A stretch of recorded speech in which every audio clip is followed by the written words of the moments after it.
Donna's story. My story starts in late July. It was July 21st, I think. It was the first day of our holiday, a hot July day. I stood in the sun and looked at the sea. It was 11 o'clock in the morning. I was on the boat at Portsmouth with my mother and father and my sister, Louise. Seabirds played near our big boat and the small boats near us on the sea. I started to look at the people with us on our boat. They all watched the seabirds and talked and laughed. They were all happy on the first day of their holiday, too. And suddenly there he was, this tall, quiet boy in a blue and white shirt. He was really good-looking. I'll always remember the first time I saw him. He didn't see me then.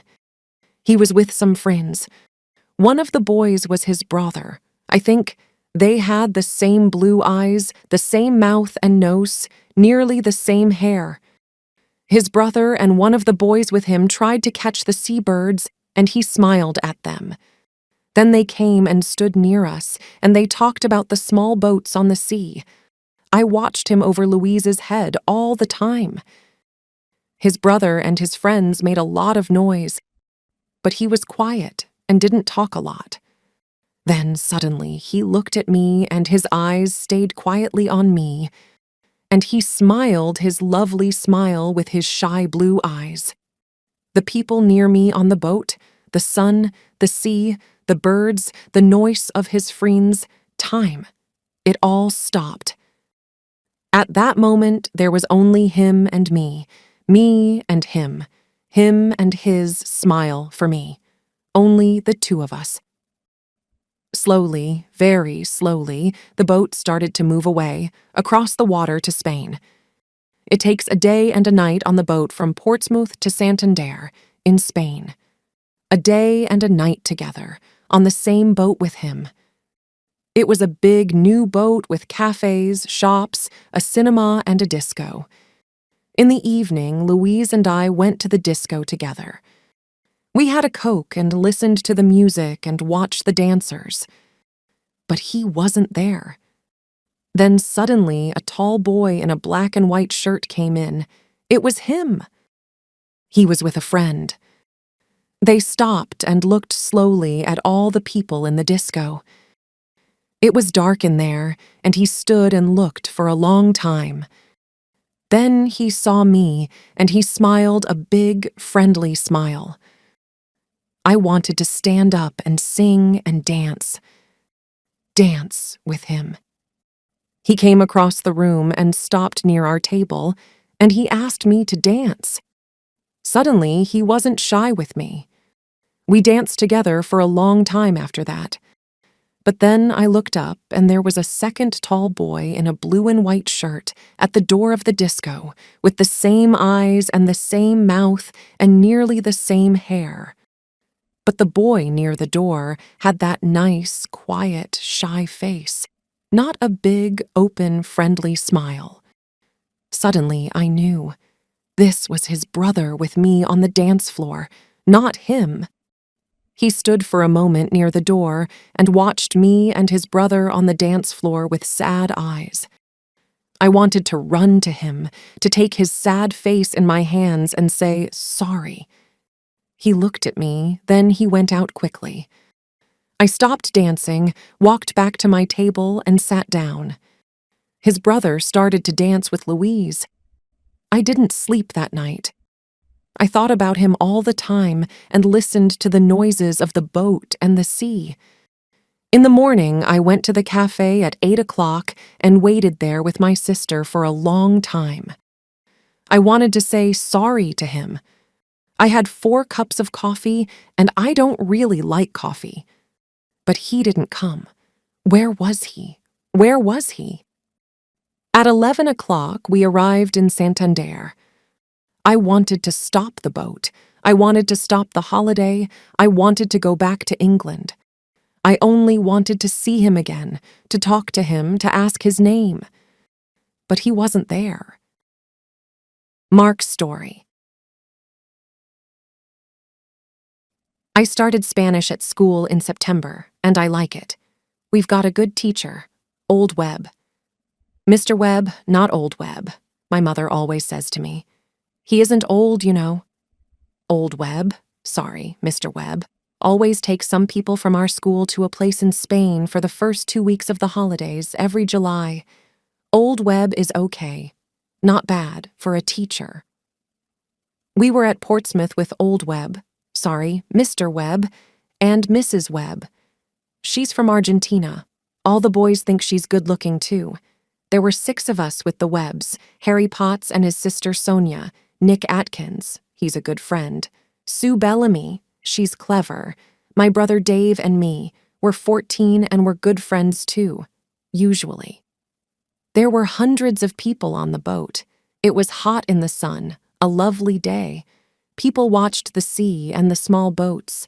I liked being in the sun and thinking about the 2 weeks holiday in Spain. Old Webb started one of his stories about Argentina, but I didn't listen. I started to look at the people, and this girl was there, near me, a really good-looking girl with nice brown eyes and black hair. I'm really shy, and I'm not very good with girls. I didn't talk to her then, but I watched her with her sister and her mother and father. Then they walked away, and she smiled at me for a moment before they went. My brother Dave saw her, and he laughed quietly at my red face. I wanted to see her again, perhaps in the cafe at lunchtime, or perhaps in the cinema in the afternoon. But she wasn't there, and I don't remember the film. In the evening, we had a drink with Old Webb and lovely Lucrezia. That's our name for Mrs. Webb. After that, Dave and Harry went to the disco. They wanted to meet some girls. I don't like dancing, but I went to the disco later. I wanted to see her again, the lovely girl with the dancing brown eyes and the nice smile. It was dark in the disco, and I stood near the door and watched the dancers. Then I saw her on the dance floor. And she was with Dave, with my brother, Dave. She smiled at him too, a lovely smile. I didn't want to watch. I walked out. I went and looked at the sea and thought about things quietly. I thought about her and Dave. I was up early in the morning before 6 o'clock. I went out again and watched the early morning sun and the sea. There was only one old man and the seabirds there with me. The old man smiled at me, but we didn't talk. I liked being quiet. I went in and had a coffee in the cafe, but I didn't want to eat. All the time I wanted to see her. I wanted her to walk into the cafe and come across to my table and sit down with me and tell me her name and talk to me. But she didn't come. I waited and waited, but she didn't come. At 8 o'clock, I went to find Nick and Dave. Dave was very quiet all day, and he was really nice to me. And I didn't see her again before we arrived in Santander at 11. She wasn't there. The town's story. Comillas is a small town 50 kilometers from Santander, near the sea. In the town, there are quiet streets of old buildings, and there is a small square. There are small shops and cafes with tables and chairs in the square, under the trees. A lot of people from Madrid come to Comillas for their holidays, and a lot of people from England stay in the town too. In the evenings in June and July and August, people like to walk in the streets of Comillas. They stop in the square and stand and talk together. Their children play together. Some people sit at the cafe tables and have a drink and watch the children, or read their newspapers, or talk. It was disco night in Comillas on the evening after the boat arrived in Santander from Portsmouth. There were a lot of people in the square. Spanish people from Comillas and Madrid, but families from England and France and Germany and Holland too. Some of the English families from the boat were there now, in Comillas, for a night or two. Donna was there with her family, at a table under some trees. Her eyes were on the dancers. But she didn't see them. The music was in her ears, but she didn't hear it. She didn't want to look or listen or dance. She didn't want to be there. She only wanted to see the lovely, shy boy from the boat, perhaps to dance with him. First, Mr. and Mrs. Webb wanted to go to a little place near the beach where they always had good fish. They wanted to have a good time on their first evening in Spain, and later there was the disco in the square at Camilla's. Mark didn't want to go. He didn't want to eat or dance or talk and laugh. He wanted to sit quietly and think about the good-looking girl on the boat. Where was she now? But Dave and Harry and Nick and Sue all wanted him to go. Later that evening, he walked into the square at Camilla's with his friends. They found a table at one of the cafes, and they all sat down. Mark looked slowly at the people at the tables near them. Donna looked sadly at the people dancing and standing in the square. Then their eyes met. Time stopped. He was here. She was here. He smiled at her with his nice blue eyes. She smiled back at him with her dark brown eyes. Suddenly he wasn't shy. He stood up and started to walk across to her. She was on her feet. Their hands met. She wanted to dance now, only with him. The others watched and smiled. They all knew. And Dave? Dave watched and smiled happily. You see, only Dave really knew the story. Only Dave knew his plan for his brother. And Donna and Mark started to dance. They were together,